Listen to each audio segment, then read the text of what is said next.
Assalamualaikum warahmatullahi wabarakatuh. Kembali lagi bersama Kilas Masa dan tetap bersama Ni selaku guru spiritual kita. Assalamualaikum warahmatullahi wabarakatuh.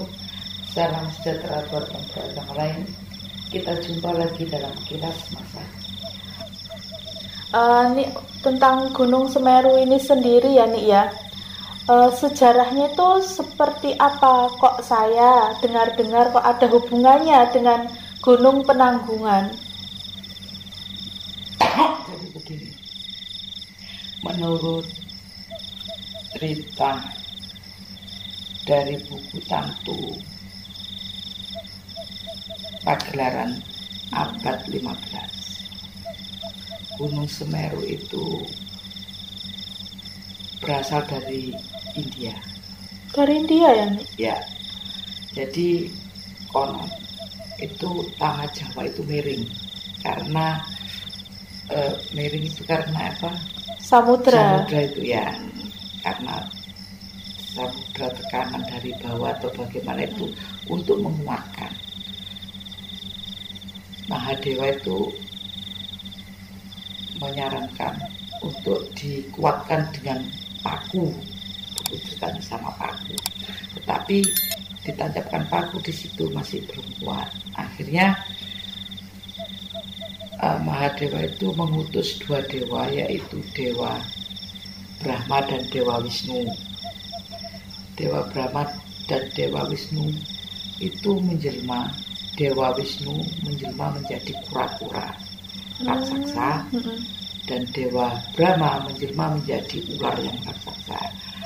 Untuk membawa Gunung Mahameru ini sampai ke Jawa. Jadi maaf saya jelaskan, bukan Gunung Mahameru, Gunung Semeru. Oh, Gunung Mahameru itu puncaknya. Oh iya. Mahameru itu puncaknya. Jadi yang menjelma menjadi kura-kura tadi itu yang mengangkat gunungnya Semeru itu dari India ke Jawa. Ya. Yang menjelma jadi ular itu yang melilit. Jadi yang gotong itu dua itu tadi. Oh iya. Untuk sampai ke tanah Jawa ini. Kenapa tanah Jawa ini dikatakan Jawa? Karena dulu dewa saat berkunjung di tanah Jawa ini, beliau melihat banyak pohon juawut. Pohon juawut itu apa itu nih? Nah ini pohon juawut itu yaitu jenis pohon banyak juawutnya. Oh. Mungkin sampai sekarang masih ada pohon-pohon tersebut. Akhirnya dikatakan Pulau Jawa. Gunung Semeru itu diletakkan di tempat di mana samudra yang dianggap seperti ada kemiringan tadi, tetapi meletakkannya itu di sebelah timur waktu itu. Dilihat masih miring, akhirnya didorong lagi. Kok masih miring? Dipotonglah atasnya Gunung Semeru itu. Oh. Yaitu yang menjadi sekarang Gunung Penanggungan. Oh iya. Jadi Gunung Penanggungan itu dulu atasnya Gunung Semeru itu ya. Itu namanya Pawitra. Gunung Pawitra. Pawitra ya, Penanggungan. Nah, sebenarnya banyak. Tidak hanya sampai di situ, sebenarnya banyak yang tercecer. Gunungnya jatuh-jatuh, ada yang bernama gunung ini banyak. Oh, sekarang itu jadi gunung kecil-kecil kayak gitu. Betul, iya. Jadi itu. Ya, terus gunung ini memang gunung berapi ya, gunung yang bekerja.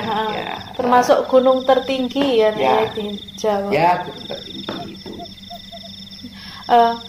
Orang yang menemukan nih, yang mendaki pertama kali sendiri kok ada gunung gitu, siapa nih itu? Saya kalau nggak merokok nggak ingat Mbak. Boleh. J.F. Kleinet. Oh, itu orang dari Belanda, mulai mendaki di situ. Dan beliau yang mengenalkan Gunung Semeru ke seluruh dunia.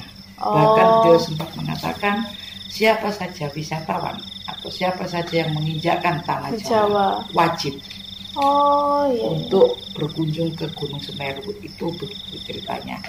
Dan Gunung Semeru ini yang kemarin meletus, innalillahi wa inna ilaihi raji'un, kami juga berduka cita tanggal 4 Desember kemarin. Itu sebenarnya letusan yang ke-87. Oh, sudah berkali-kali ya, Nek ya. Sebelumnya sudah pernah meletus karena gunung itu 200 tahun yang lalu. 200 tahun lalu pernah meletus, tertulis di buku itu tanggal 8 November 1818. Oh ya, tentang Gunung Semeru sendiri ya, nih kan banyak mitos-mitos apa untuk pendaki apa itu kan banyak mitos.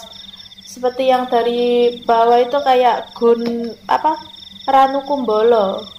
Di situ kok saya pernah dengar cerita itu tidak boleh ada orang yang mancing di situ. Sebenarnya ada apa sih nih di balik Ranu Kumbolo itu tempat para dewa mandi. Kon ceritanya seperti itu. Dan di Ranu Kumbolo itu yang pertama di situ adalah Dewa Siwa. Dewa Siwa yang Kumbolo itu tanjakan ke 7. Sudah ke-7. Ya, tanjakan. Memang pemandangannya kalau sekarang sangat indah, luar biasa. Itu danau yang luar biasa Ranu Kumbolo itu. Bahkan kita menuju ke sana itu berliku-liku.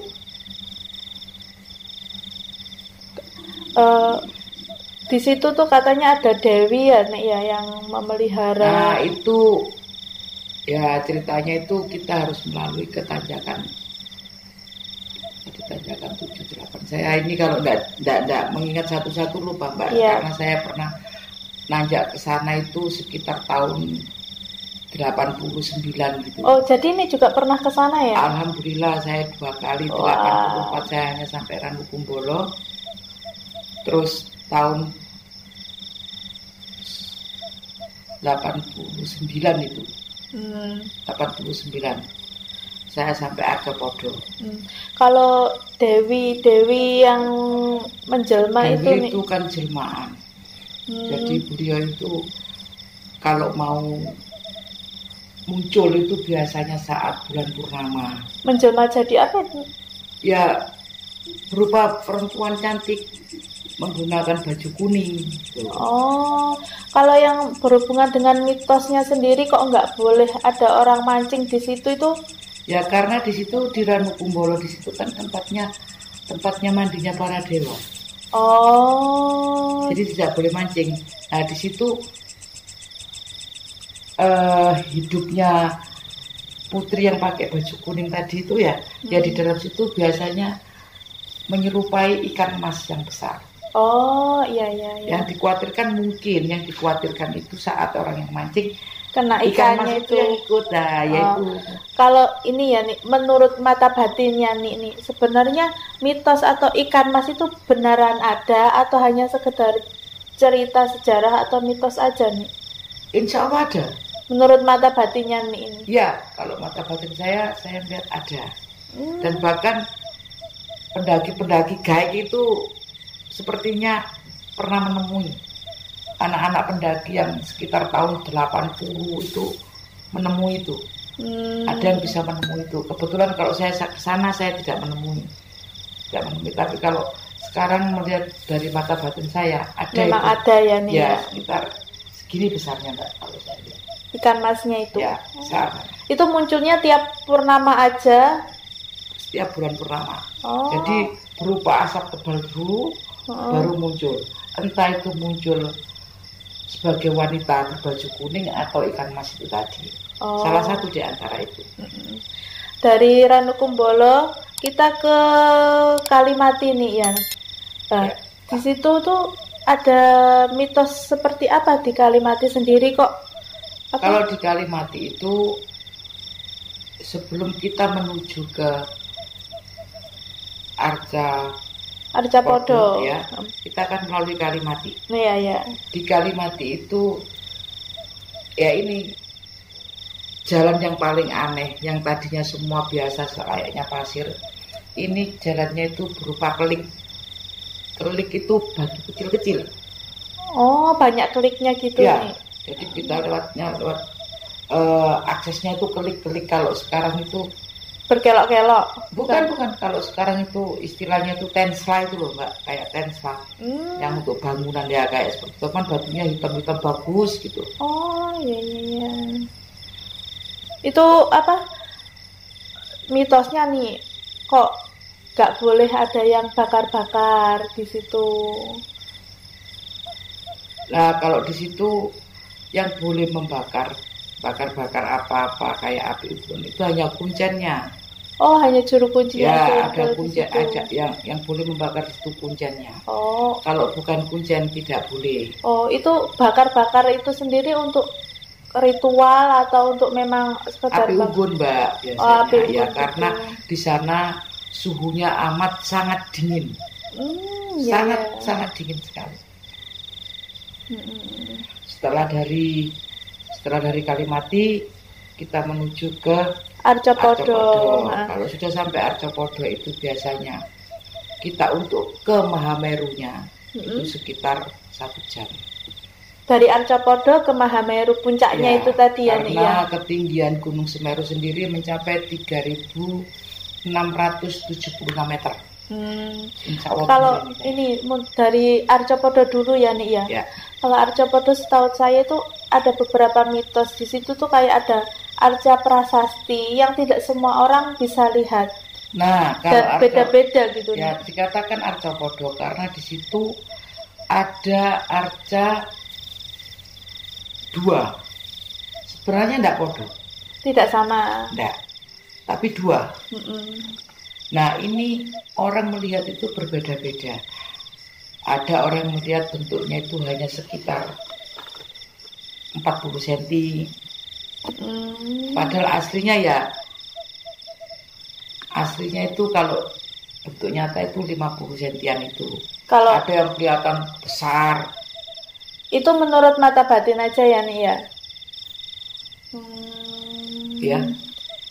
Itu menurut mata batinnya Nik kan pernah ke sana ya, Ya. mungkin dulu atau sempat pernah melihat arca padanya itu. Pernah melihatkah itu untuk Ya. mata batinnya Nik sendiri itu berupa apa kayak gitu? Kalau saya melihat itu, saya melihat cuma satu. Yang satu saya tidak bisa melihat ini. Bahkan sampai detik ini saya melihat orang tinggi besar semacam apa fisiknya itu semacam Gajah Mada. Besar sekali. Menurut seperti ini raksasa, ya, penglihatannya Nik ya. Ya. Oh, di dalam arca itu ada itunya Ya. gitu ya, Nik ya. Oh. Karena di sana itu berkumpulnya para dewa Mm-mm. untuk bertapa. Oh, iya Makanya iya. dikatakan di sana itu Mahameru. Karena di puncak itu banyak pertapaan di sana. Nah, kalau kita sudah sampai Mahameru, kita akan bertemu dengan yang namanya Jonggring Saloka. Jonggring Saloka. Baru Jonggring dengar itu Saloka saya nih. itu kawah Mm-mm. dengan asap yang sangat tebal dan berbunyi kesak-kesak seperti semacam pesawat yang mau take off. Oh, ini yang di puncaknya itu ya, Nik ya, Ya, di Mahamerunya ya. Mahamerunya. Oh, iya ya. Tapi ya maaf, saya belum sampai ke Mahameru. Belum pernah sampai detik ini, belum pernah. Jadi saya terakhir Di tengah-tengahnya. Oh, Kalimati. Arcopodo. Oh, Di iya. Arcopodo pun saya enggak sampai ke Atas. meneruskan ke Mahamerunya enggak. Langsung di situ sudah enggak kuat, enggak bisa dipaksa turun. Ya waktu itu bukan masalah fisik tapi masalah batin. Oh, banyak kayak peperangan gitu ya, Nik ya. Betul. Oh, Di situ juga ada tanjakan yang nama tanjakan cinta. Mitosnya itu kalau kita sudah berjalan lewat tanjakan cinta, kita tidak boleh nengok belakang. ya ya. Itu kenapa nih nggak bisa? Kalau kita menengok belakang, pasti kita putus. Kalau bercinta, kita putus. Itu begitu. Makanya dikatakan tanjakan cinta. Oh, gitu. Nah, kalau dari Gunung Semeru ini kita sudah sampai puncaknya kan. Gunung Semeru ini sangat berapi ya nih ya. Masih ada yang berapi lagi. Ada yang lebih berapi lagi tuh gunung apa nih? Yang masih berapi lagi itu Gunung Merapi. Yang ada di Jogja. Oh iya. Konon dari visioner Joyoboyo, seorang visioner Joyoboyo mengatakan kalau Gunung Semeru sudah meletus, Gunung Merapi wahing katanya gitu. Oh, ikutan ya nih ya? Ya. Semoga kita ikutan. Itu konon ceritanya begitu. Dan beliau juga sudah meramalkan bahwa Pulau Jawa ini akan terbagi menjadi 2. Terbaginya Pulau Jawa ini bukan disebabkan karena gunung-gunung yang besar ini tadi yang berapi ini, bukan. Gunung Selamet. Kalau Gunung Selamet sudah meletus, Pulau Jawa terbagi 2. Oh, jadi bukan hanya Gunung Semeru yang meletus, Gunung Selamet yang Selamet, baru. Ya.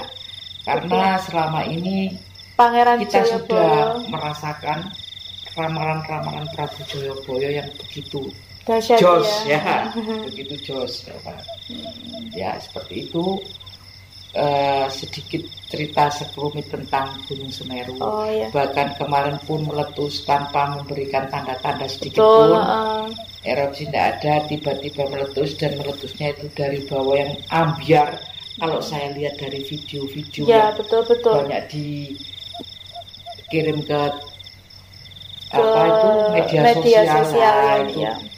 Sepertinya meletusnya itu tidak hebat gini. Dari bawah ya, ngesret langsung gini. Itu enggak, langsung dia begini. Dari bawah ya, dari bawah. Dari bawah. Bahkan saya mendengar cerita teman saya yang kebetulan reporternya RCTI, dia cerita ke saya itu awalnya itu yang timbul itu aliran sungai. Dan biasanya itu aliran sungai yang tenang, itu deras, airnya bening sekali. Bening sekali, orang juga sudah kaget itu. Kenapa kok sampai aliran air deras sekali ya? Setelah air itu tiba-tiba coklat langsung gelap itu udah. Oh iya. Seperti itu. Namanya wedhus gimbal. Oh iya. Oke teman-teman, sekedar sharing. Semoga kita semua diberi keselamatan, dijauhkan semua dari bencana-bencana alam dan segera selesai. Untuk semua teman-teman kita yang ada di Lumajang, kami turut berduka cita sekali, turut berbelasungkawa sekali.